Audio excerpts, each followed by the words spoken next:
Your husband. Yes, How, David. How did he respond? How did David respond? How was his response different from yours?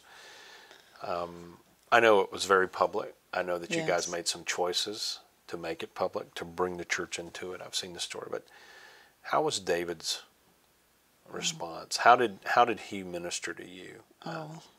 Well, early on, we read a book together by a woman who had lost a child, and that was really helpful to us in that we saw in their story that she and her husband had grieved very differently and how it had taken them apart from each other. And reading that together helped us say, you know what, that could happen to us. And so we have to determine right now that we want to allow each other to grieve in our own way, in our own timing. And So you consciously said this could challenge absolutely the root of our marriage. Absolutely.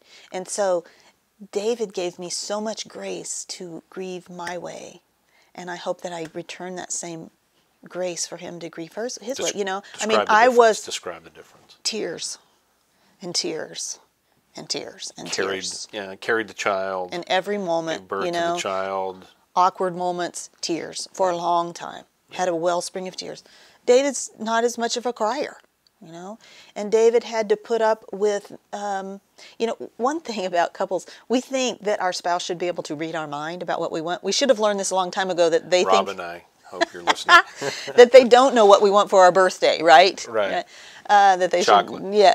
But, you know, same way, you know, we had to navigate that territory to learn that I couldn't expect him to always know how to respond to my tears. I had to actually tell him, this is what would be helpful, and this is what's not helpful. So we had to learn how to navigate that. Woman, but mostly, we just determined, I mean, this is the time in our lives to give each other more grace than ever before, and to be on each other's team, not be challenging each other and not set up hoops for the other one to jump through, but rather to really accept and support each other. And I could not have a more loving, accepting, supporting partner in this. And probably the most beautiful thing too is the way we also just pretty early on realized that ministry would flow out of this. And you know, I started writing immediately, which he's stayed very supportive of, but we've also found some very significant ways to minister together. Absolutely. 2 Corinthians 1, your affliction has been used to bless others. Tell us about what you're doing. Well, one of the most, we've done a lot of things for years, but one of the most significant started a couple of years ago. We started hosting retreats, weekend retreats just for couples who have lost children. So we use a beautiful 12-bedroom lodge outside Nashville and have 11 couples and us who lost a child for the weekend, and we share our stories. I called it earlier that it's the "You're Not Crazy" weekend. It really is like that. You know, people walk in, and the load of sorrow and the anxiety about sharing that with a group of strangers is tangible and visible. And they're afraid, you know what's this going to be like of 12 really sad couples all laying it all out there? I mean, can I take it? And what's discovered over the weekend is that rather than adding to your sorrow, it actually relieves the shared nature of sharing our sorrow, finding people who understand and get it. Experience. Sharing it, encouraging each other, praying for each other, talking through the unique issues that grieving parents face about the people who disappointed you and let you down, how to deal with your extended family throughout this loss, what to do with your child's bedroom and things, and you know, and how to deal with trying to figure out what role God had in this. When my dad died 15 years ago, I've written some on this, but somewhere I wrote that grief is watching a mother pull up a pile of her husband's dress shirts and smell them. And courage is boxing them up. And there are a lot of things you don't think about that are painful, a lot of simple things you take for granted that become edges in the midst of grief, and you help people work through all those things they don't expect.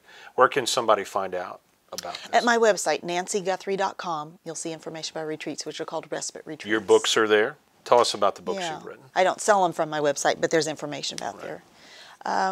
Well, right out of the experience, I wrote a book called Holding On to Hope, which was my study of the book of Job during Hope's life and after her death, because I wanted to figure out how did this man lose so much and question God so boldly and yet emerge from that suffering with a life that was described as good.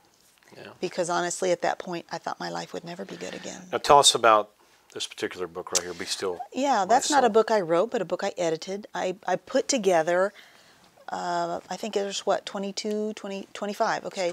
25 short pieces from classic writers, what we might call old dead guys. Yeah, I love them. The smell of yes, dead you know, writers. people like some are living. John Owen, John Calvin, Yeah.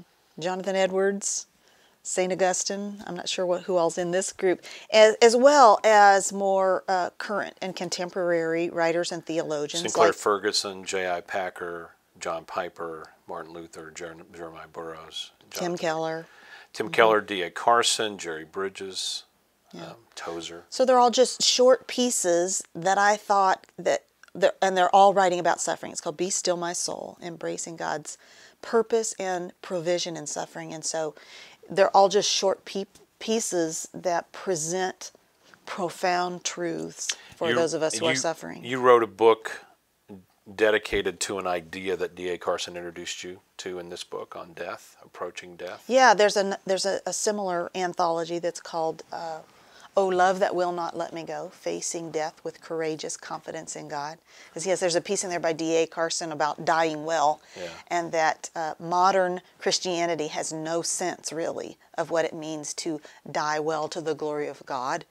And yeah, that just got me going to thinking more and more about that's something even our Christian culture doesn't really talk about. How do we die differently from our unbelieving friends and neighbors? What difference does it make if we really believe the gospel is true in the way that we face death? And so that's another one in that series.